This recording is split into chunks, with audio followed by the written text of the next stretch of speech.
So just like that, Phish Fall Tour 2016. I even hesitate to call it a tour. It was just like a little run of shows. And just boom, in our lives and out of our lives, just like that. It just seemed like right as the band really got going there in Vegas. That's it. That was like, all right, man, we got the warm up shows out of the way. Tour is on, it's off and running, and then up tour is over, just like that. They had a couple hot nights in Alpharetta, the Big Simple in Alpharetta, obviously. But then I don't know what happened in between Alpharetta and Vegas, the stop in Texas.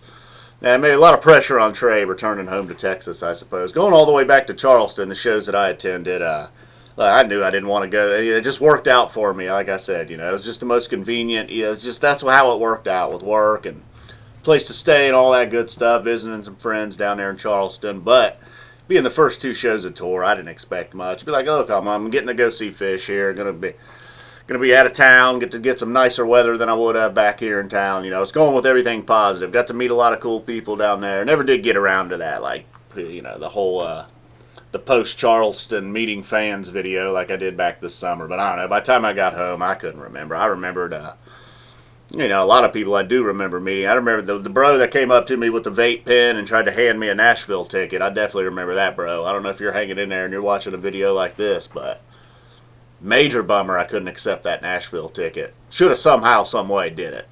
But I didn't. I missed the Hood. I missed the Bob Weir. I did get a big Wolfman's and a big Timber. If I feel like if there was that moment in the Charleston shows, it was probably the Timber. And look, I'm a sucker for Wolfman, so I'll take it. Petrichor stood out, though, but not in a good way.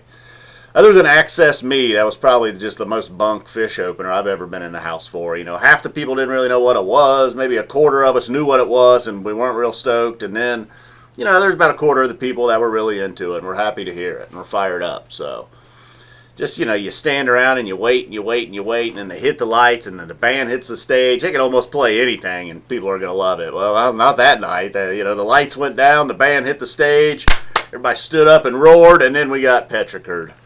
So it was a weird opening 15 minutes to a show. I don't know. It might have been the problem the whole night, because I feel like that first night in Charleston never really took off. It had its moments, I'm sure. And then Saturday, I know both nights kind of blend together, but I feel like I preferred Saturday. Had I think that's where it had the Timber, the Carini, the Lengthwise, and the Ass Handed in there. So then they moved on to Alpharetta, and that's where we got the Big Simple. Like I said, the Jacksonville Piper. I don't even know, did I say the Jacksonville Piper? Perhaps the MVP of the whole tour was the Jacksonville Piper somehow. The Jacksonville show that was just sitting out there all by himself out there, just the little zero. No run in Jacksonville, just one show. I'll give you one show, Jacksonville.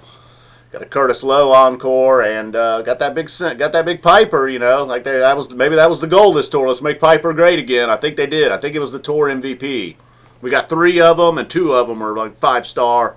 F Zappa 20 bong hit approved. So there was that. We also got the Steam and the Light in Vegas. The Down with Disease and Birds of a Feather. I don't know if it's still on my mind just because it's still hanging on my wall there, but got the Hood in Nashville, the Bob Weir stuff in Nashville, playing in the band, the Twist. The Hood, though, probably surpassed all of that. If there was a runner-up to Piper, I don't know. I don't even know what it would be. Maybe, I don't even know. Maybe Simple, based on the Alpharetta.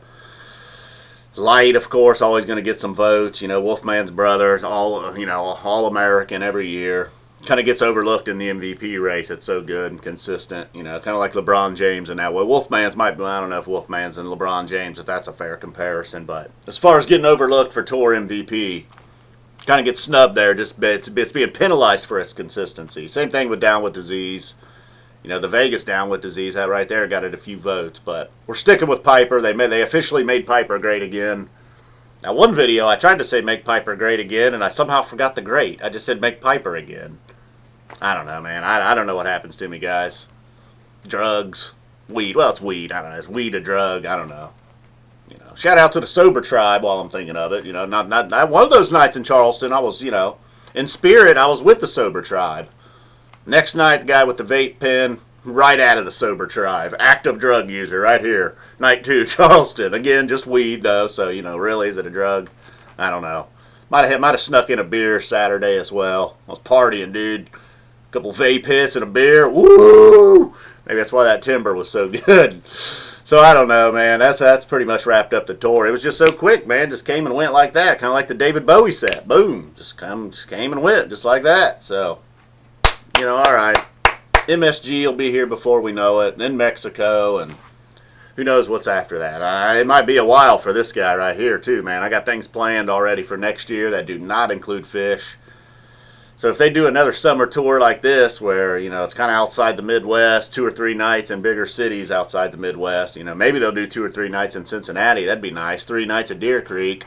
You know, if I can weekend warrior it somehow, or overnight it, or not even overnight it, just drive there and back each day to the show. Likely, well, definitely I'll be in the house, but man, I don't know. Next summer might not even be looking good. Could be all the way till next fall before I get back to another show. So we'll see. See how it goes, you know. I know what Trey was alluding to there with their tour schedule is going to be a little different in 2017 than it's been, but so I mean it's starting out exactly like last year, so we'll see. I don't know. All right, I think we'll get. What do you think they'll play next year on Halloween? Too early for that speculation. Think they'll play Halloween next year? They're gonna do Vegas or Atlantic City? Wonder what they'll do for New Year's next year. Miami, back to Miami. Blow, man. What else? So I don't know, man. That pretty much wraps up the Phish tour. And I don't know, kind of a bummer, man. I'm always a little bit sad when Phish tour is over. It's like, what am I supposed to do? Listen to Humphreys McGee every night? Panic. I think Panic might have been wrapping up tour about the same time the P-Fish were. All right, guys. Thanks for watching. Boom. We'll see you. Boom. All summer. All fall. What was this? What year is this?